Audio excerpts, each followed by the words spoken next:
Rômulo, bom dia, tudo bem? Bom dia, Wellington Calazans. Também queria me desculpar com os pequenos atrasos dessa semana, mas foi uma semana atípica, né, Wellington? Eu confesso que eu tenho ido dormir muito tarde todos os dias, muito tarde mesmo, porque ficou conversando com muitas pessoas, interagindo. Foi uma semana de muito diálogo, né, com o pessoal que nos acompanha, porque muitas muitas coisas têm que ser repensadas, eu acho, depois dessa semana, entendeu? Eu acho que a tônica da semana, Wellington, foi o que um leitor, um professor, colocou ontem na sessão de comentários, que é o seguinte: o duplo expresso errou. O duplo expresso errou por acertar. E aí isso é muita coisa para pensar. Eu tô assim, eu considero, eu confesso para você, Wellington, cachorrada, dá silêncio. Confesso para você que eu estou muito reflexivo e assim, querendo pensar o que eu estou fazendo aqui. O que eu estou fazendo aqui, qual é o meu compromisso, qual eu considero que é a contribuição que eu posso dar.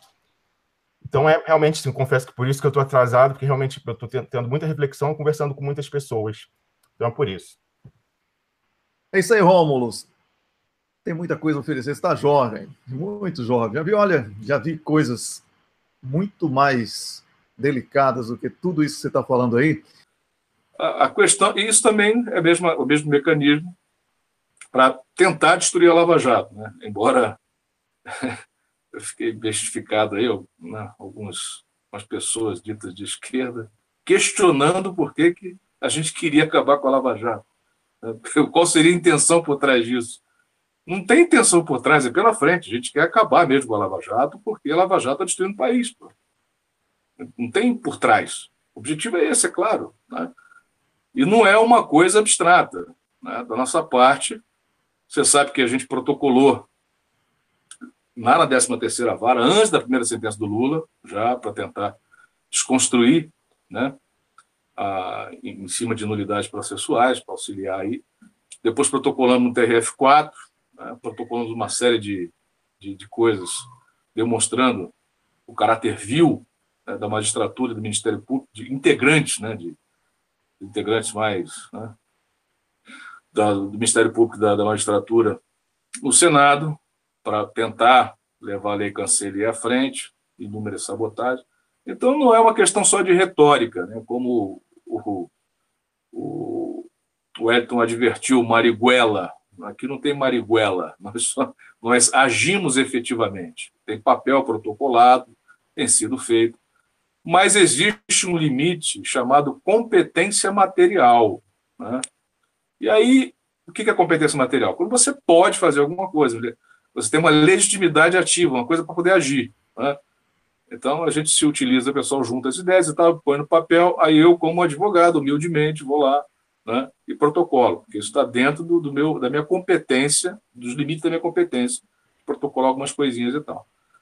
Mas, com a PGR, para movimentar e tal, tinha que ser poder, né, ou executivo ou legislativo, porque a gente está questionando o poder judiciário. Não é qualquer um que vai lá questionar o poder judiciário.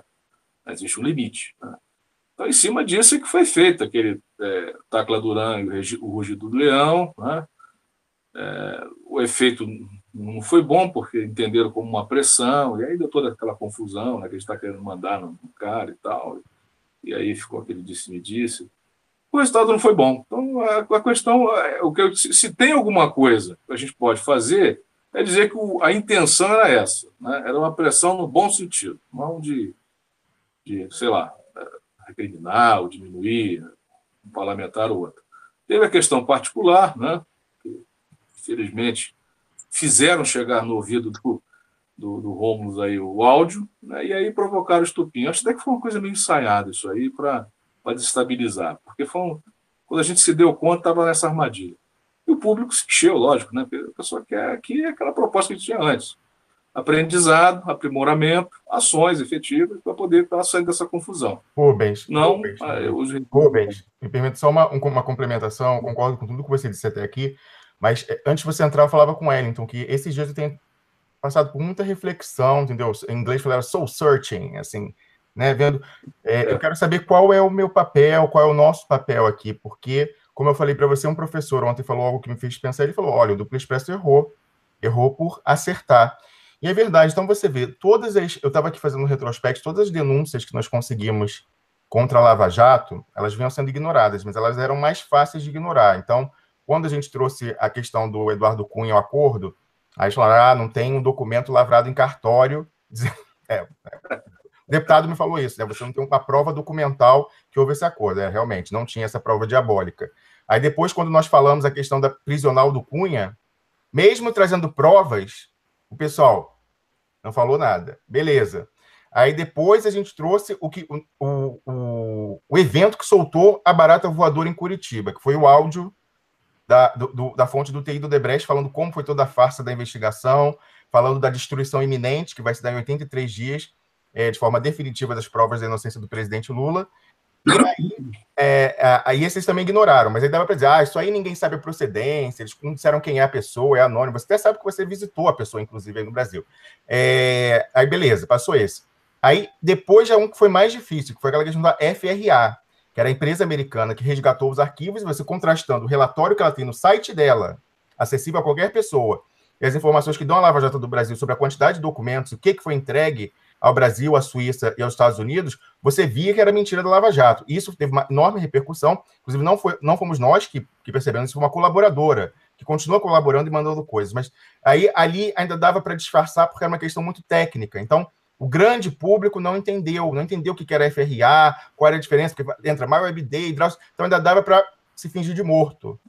Mas aí, quando a gente traz uma prova documental dos crimes do Sérgio Moro, que, por um lado, anulam o processo, porque há claro cerceamento de defesa, e, por outro lado, uma prova documental de crime que justificaria, caso houvesse lei no Brasil, caso o judiciário fosse sério, a prisão dos procuradores do Sérgio Moro, aí a gente se tornou o alvo a ser abatido. E aí eu pensei, o que eu estou fazendo aqui? Porque você sabe que essa pessoa que me mandou a questão da FRA, todo esse tempo que você está falando, com razão que a gente está em desvio de foco, ela e outras pessoas continuaram me mandando coisas, contradições da Lava Jato, para que eu, na mesma parceria que eu fiz no passado, voltasse a publicar.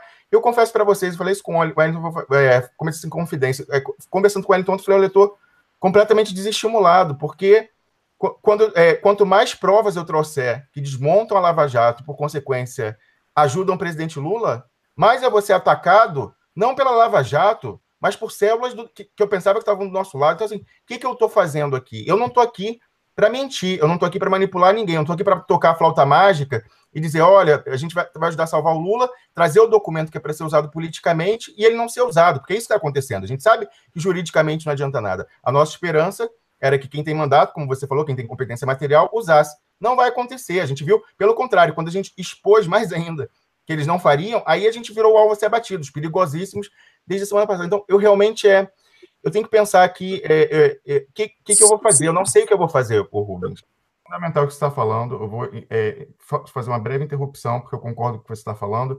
Eu quero ler uma mensagem que eu mandei para um quadro do PT ontem, porque as pessoas estão dizendo que a gente, ao bater na traição ou ao bater no plano B, que a gente está batendo no PT. É o contrário. Eu vou dizer qual é o meu objetivo aqui, muito concreto, porque eu observei de perto o que aconteceu na França, tanto com o Partido Socialista, como depois a costela que saiu, que foi Emmanuel Macron. Olha porque eu vi acontecer, é o que eu quero evitar que aconteça no Brasil com o PT.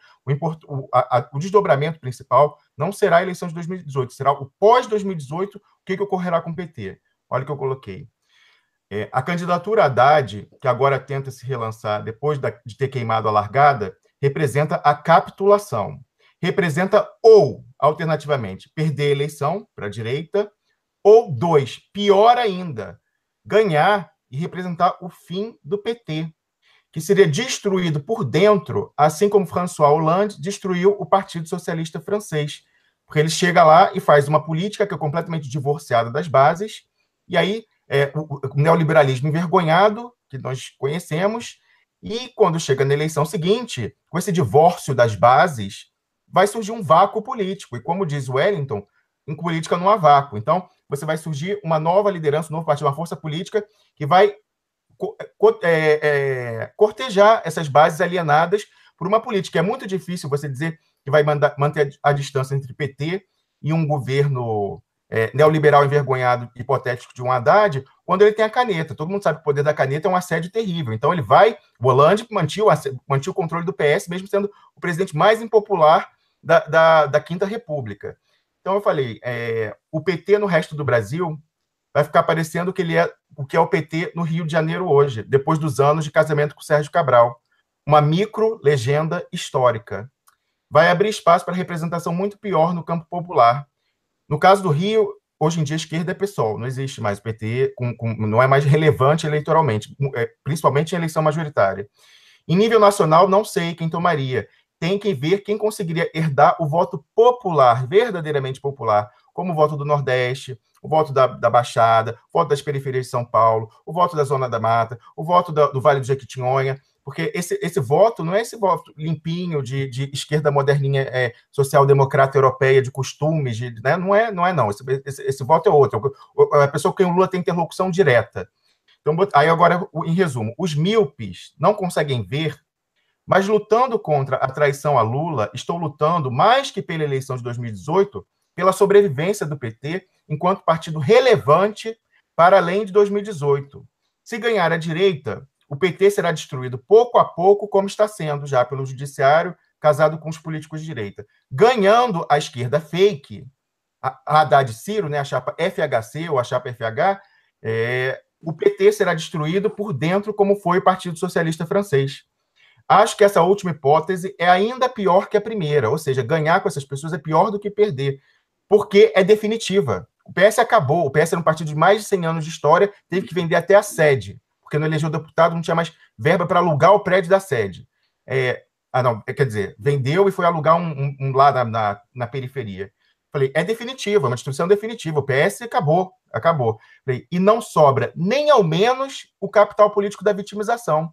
Porque quando você perde, você é perseguido, está vendo aí o Lula, quanto mais bate, mais cresce. Agora, quando você trai as suas bases, estando no governo, no nível de traição que se prevê, isso destrói para sempre o partido, você não é vítima, você é o algoz, você é o traidor algoz. Então, se eu estou criticando a traição, se eu estou dizendo que Lula é de A a Z e que ele é a única solução, ele é o atalho e essa é a posição do duplo expresso, eu estou defendendo o PT em primeiro lugar, não porque eu seja petista, mas porque eu sei que nós precisamos de um partido com viabilidade, um partido institucional com viabilidade de eleição majoritária. E é isso que o PT vai deixar de ser, vai se tornar um partido irrelevante.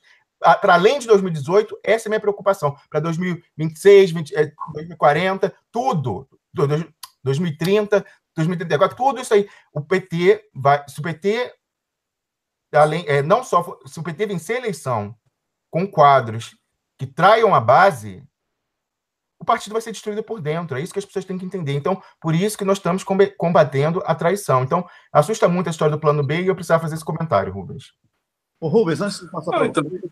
Rubens, antes de passar para você, porque a gente tem que concluir, tá? E eu espero que vocês entendam. Eu queria dizer que este aí que acabou de falar é Rômulus Maia. É esse o Rômulus Maia que eu apresentava lá um programa sozinho, e quando comecei a ler o que esse cara escrevia, e conversar com ele, e debater política, geopolítica, estratégia política, econômica, poder, eu falei, esse é o cara. Esse menino aí que todo mundo está chamando de menino, não é? Porque me chamam de menino também, porque eu fiquei perto de Rômulo, os meninos. E aí pego a dentadura rápida no copo, né? E devolvo para a boca. Viu, Rubens? Esse, Rômulo, você tem que escrever texto sobre isso. Você acabou de falar aí. É o texto que o eleitor brasileiro simpático à causa progressista precisa ler. Sabe por quê? Porque o privilégio de morar fora, Rubens, e você viaja muito, sabe disso, é a possibilidade de comparar realidades. Você não está preso dentro de uma bolha. Né? Eu conversei nos últimos meses aí com dois ex-primeiros ministros e uma ex-vice-primeira-ministra aqui da Suécia. Para ouvir. Estou ligando para vários ex-ministro, ex-presidente da República de alguns países africanos, para ouvir. para ouvir, porque eu estou querendo saber em que realidade nós estamos. Não é você apenas que cria a realidade. A realidade também é um conjunto de outras forças para que você acredite nela. Né? Então você precisa saber se você está acreditando no real ou na realidade paralela, para você não viver dentro do Second Life. Né? E olha, quem inventou o Second Life foi a Suécia, só para você saber. Né? Então, é preciso ouvir o que Rômulo acabou de dizer. Na França foi assim, em Portugal foi assim. Olha, Portugal hoje, para estar com a esquerda no poder, é o que eu falei ontem, coxa de retalhos. Nosso canal é duploexpresso.com, independente, com garantia, segurança, sem negócio de controle, sem censura.